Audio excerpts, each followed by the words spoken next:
नमस्कार साथियों, स्वागत है आपका अपने चैनल सिल्वर स्क्रीन क्लासिक्स। आज हम आपको फिल्म बुलीज की कहानी समझाएंगे, जहां डर और साहस की टक्कर है। फिल्म की शुरुआत योंगहू से होती है, जो अपनी मां और बहन चानमी के साथ एक छोटे से गांव से आकर शहर में रहने लगते हैं। दोनों नए स्कूलों में अपने पहले दिन की शुरुआत करते हैं। योंगहू के स्कूल में जिनसू, एक सीधे छात्र, को कीताए के ग्रुप के बच्चे तंग कर रहे होते हैं। जब जिनसू उन्हें अपना पैसा देने से मना करता है, तो वे जबरदस्ती उससे पैसा छीनते हैं और उसे मारते हैं। योंगहू यह सब देखता है, लेकिन हस्तक्षेप नहीं करता और वहां से चला जाता है। क्लास में वह जिनसू के बगल में बैठता है। ब्रेक के दौरान कीताए जिनसू को धमकाता है कि उसने उसकी शिकायत की है, जबकि असल में जिनसू ने उसकी शिकायत नहीं की थी। योंगहू कीताए को घूर के देखता है, जो कीताए को परेशान कर देता है। कीताए योंगहू को चेतावनी देता है कि अगर वह सुरक्षित रहना चाहता है तो दूर रहे। योंगहू बस मुस्कुराता है। कीताए और उसका समूह जाने के बाद जिनसू योंगहू को कीताए से सावधान रहने की चेतावनी देता है। योंगहू को कीताए का नाम सुनकर आश्चर्य होता है, क्योंकि यह उसे उसके पुराने स्कूल के एक बचपन के दोस्त की याद दिलाता है। बाद में वह एक बॉक्सिंग जिम में जाता है और बॉक्सिंग को सीखने का फैसला करता है। ट्रेनर शुरू में उसे बिना अनुमति उपकरण का उपयोग करने के लिए डांटता है, लेकिन जब वह शामिल होने की इच्छा व्यक्त करता है तो ट्रेनर उसे तुरंत शुरू करने की अनुमति देता है। रात में वह चिंतित हो जाता है जब चानमी घर नहीं लौटती। योंगहू उसे फोन करता है। चानमी अपने प्रेमी के साथ एक क्लब में होने के कारण घर आने से मना कर देती है। नाराज होकर वह उसे खोजने के लिए बाहर जाता है। रास्ते में उसकी मुलाकात कीताए और उसके दोस्तों से होती है। जब कीताए को उसके का नाम पता चलता है तो वह अपने बचपन का दोस्त पहचान लेता है। कीताए योंगहू को ड्रिंक के लिए आमंत्रित करता है और योंगहू के स्वर्गीय पिता के बारे में बात करता है। उनके बचपन को याद करने के बाद योंगहू कहता है कि उसे जाना होगा। फिर वह चानमी को उसके प्रेमी के साथ देखता है और योंगहू चानमी को घर ले जाता है। चानमी नाराज हो जाती है और उस पर बहुत सख्त होने का आरोप लगाती है। अगले दिन वह जिनसू को गणित का होमवर्क करने में मदद के लिए बुलाता है। योंगहू जिनसू की बातों को समझने में कठिनाई महसूस करता है और भूखा लगने लगती है उसको, इसलिए वह जिनसू को नूडल्स खाने के लिए आमंत्रित करता है। खाते समय जिनसू पूछता है कि योंगहू गणित पढ़ने के लिए इतना दृढ़ संकल्पित क्यों है। योंगहू बताता है कि उसके पिता चाहते थे कि वह कड़ी मेहनत करे। इसके बाद से वे दोनों अच्छे दोस्त बन जाते हैं। इस बीच कीताए और उसका समूह एक बार में पार्टी कर रहे होते हैं, जब तीसरे साल के छात्रों का एक समूह चूनगिल के नेतृत्व में आता है और परेशानी खड़ी करता है। कीताए और उसके दोस्त बस देखते रह जाते हैं, क्योंकि वे उस समूह से डरते हैं। बॉक्सिंग जिम में योंगहू एक छात्र से ईर्ष्या करता है, क्योंकि वो कोच के साथ अकेले ट्रेनिंग लेता है। इसके बावजूद वह अपनी खुद की प्रैक्टिस जारी रखता है और देखे गए मूव्स की नकल करता है। अगले दिन कीताए का समूह फिर से जिनसू को तंग करता है। योंगहू हस्तक्षेप करता है और बदमाशों से लड़ता है और उन्हें आसानी से हरा देता है। कीताए उसकी लड़ाई की क्षमता से हैरान हो जाता है और उसे गिरोह के मामलों में दखल न देने की चेतावनी देता है, वरना वह स्कूल में कभी सुरक्षित महसूस नहीं करेगा। कीताए के जाने के बाद एक छात्र संघू योंगहू की सराहना करता है कि उसने गिरोह के खिलाफ खड़ा होकर बहादुरी दिखाई। कीताए इस बात से परेशान हो जाता है। उसका एक दोस्त सुझाव देता है कि उन्हें अपने सम्मान को बहाल करने के लिए बदला लेना चाहिए, लेकिन वह जल्दबाजी में कोई कदम उठाने से हिचकिचाता है। घर जाते समय संघू योंगहू को अपने दोस्त हाक्सू से मिलवाता है।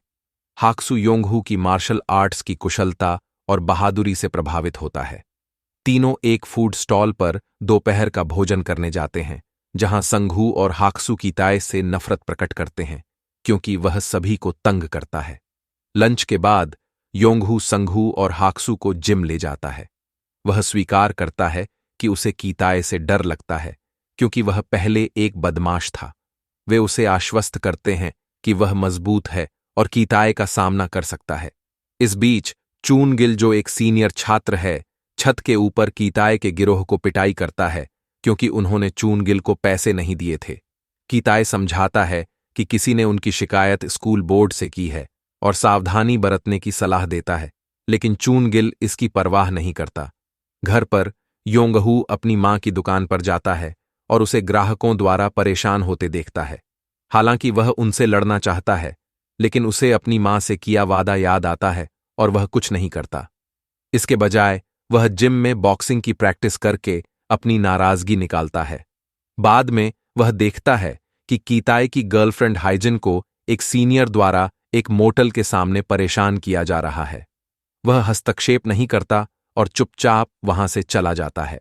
बाद में हाइजिन उसके पास आती है और पूछती है कि उसने मदद क्यों नहीं की, लेकिन वह चुप रहता है और घर चला जाता है।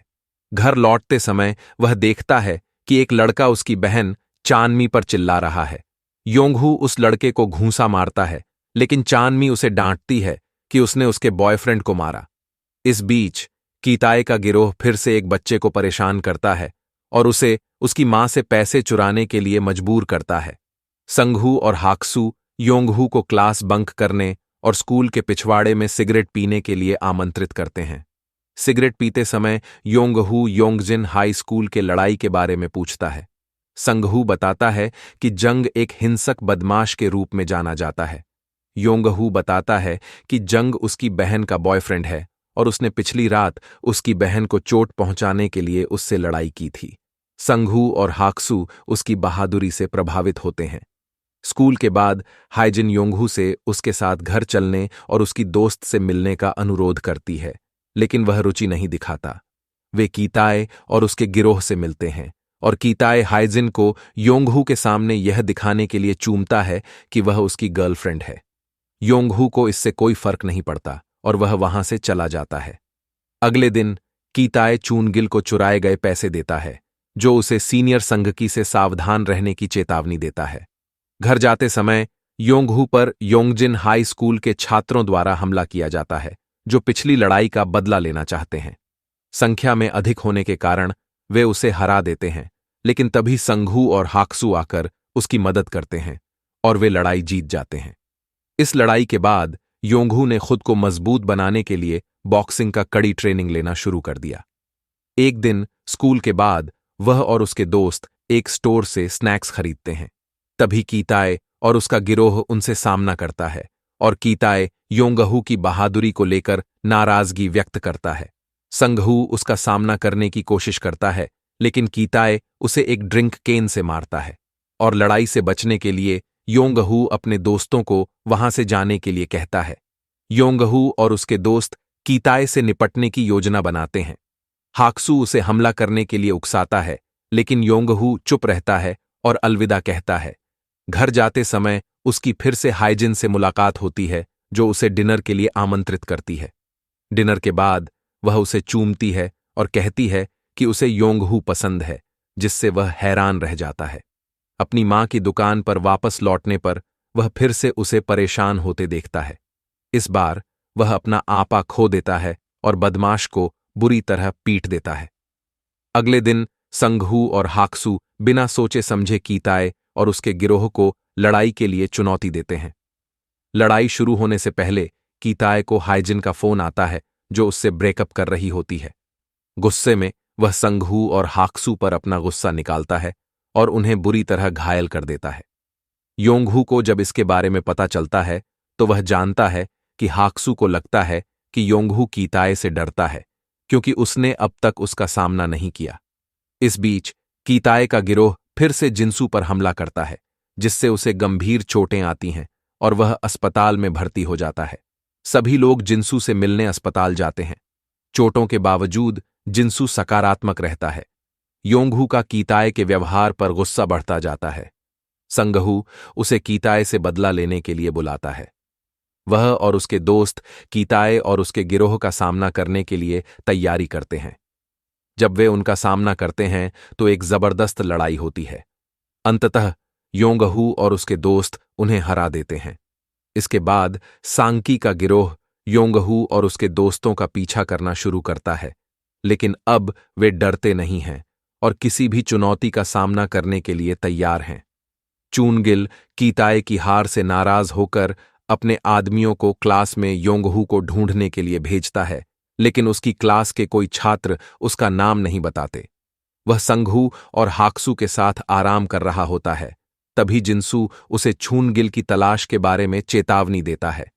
वे चूनगिल का सामना करने के लिए जाते हैं, लेकिन तभी उनके शिक्षक उन्हें बुलाते हैं और चेतावनी देते हैं कि अगर उन्होंने अपना व्यवहार नहीं सुधारा तो उन्हें निष्कासित किया जा सकता है। कीताए की हार के बावजूद बदमाशी जारी रहती है।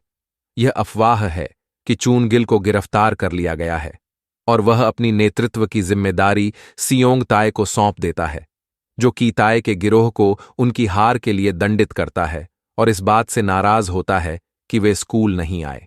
सियोंग ताए ब्रेक के दौरान योंगहू को छत पर बुलाता है और उसे अपने गिरोह में शामिल होने का प्रस्ताव देता है। योंगहू मना कर देता है, जिससे और तनाव बढ़ जाता है। योंगहू और उसके दोस्त स्कूल की कैंटीन में इस प्रस्ताव पर चर्चा करते हैं और गिरोह में शामिल न होने का निर्णय लेते हैं। स्कूल के बाद योंगहू तनाव दूर करने के लिए बॉक्सिंग जिम में अभ्यास करता है।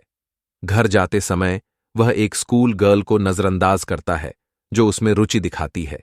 एक बिलियर्ड क्लब में चांगहो का हाई स्कूल के छात्रों के साथ झगड़ा हो जाता है। सियोंग ताए का गिरोह जब उनके लड़के चांगहो द्वारा पीटे जाते हैं तो बदला लेने के लिए उस पर हमला करता है। एक नया छात्र डेचुन गलती से हाक्सू से टकरा जाता है, लेकिन माफी नहीं मांगता, जिससे हाक्सू नाराज हो जाता है। योंगहू हस्तक्षेप करता है और उन्हें लड़ने से रोकता है। एक रात मिनजंग एक आदमी को ढक लेती है और जब वह उसका पीछा करता है तो योंगहू उसकी रक्षा करता है। मिनजंग उसे धन्यवाद देती है और उसे अधिक सावधान रहने की सलाह देती है।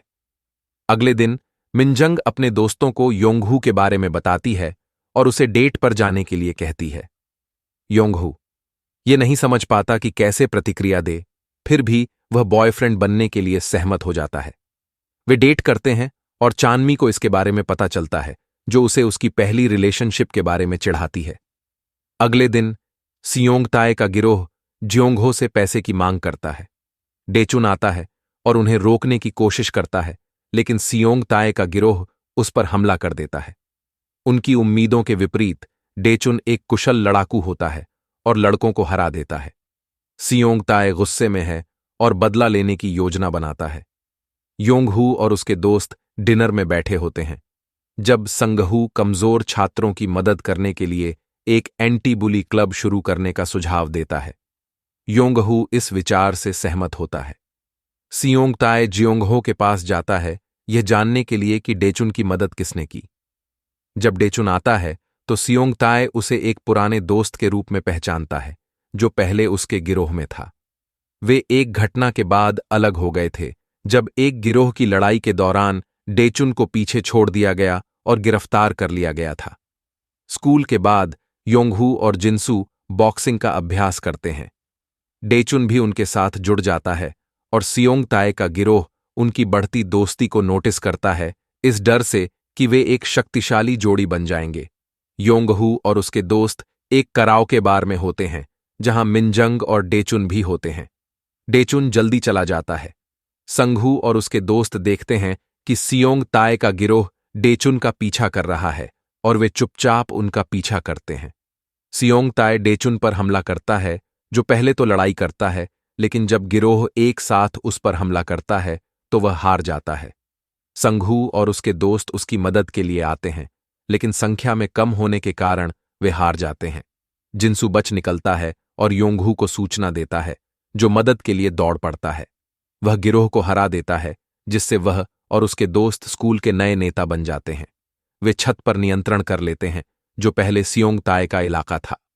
अंत में सियोंग ताए को एक उच्च अधिकारी द्वारा डांटा जाता है, जिससे यह पता चलता है कि वह गिरोह का मुख्य नेता नहीं है, बल्कि उससे भी अधिक शक्तिशाली कोई व्यक्ति उसे नियंत्रित करता है। सिल्वर स्क्रीन क्लासिक्स पर हम आपके लिए ऐसी ही और भी क्लासिक फिल्मों और अपराध की कहानियां लाते रहेंगे। इसलिए अगर आपने अभी तक चैनल को सब्सक्राइब नहीं किया है तो तुरंत कर लीजिए, ताकि कोई भी नई वीडियो आपसे छूट न जाए। अगले वीडियो में फिर मिलते हैं।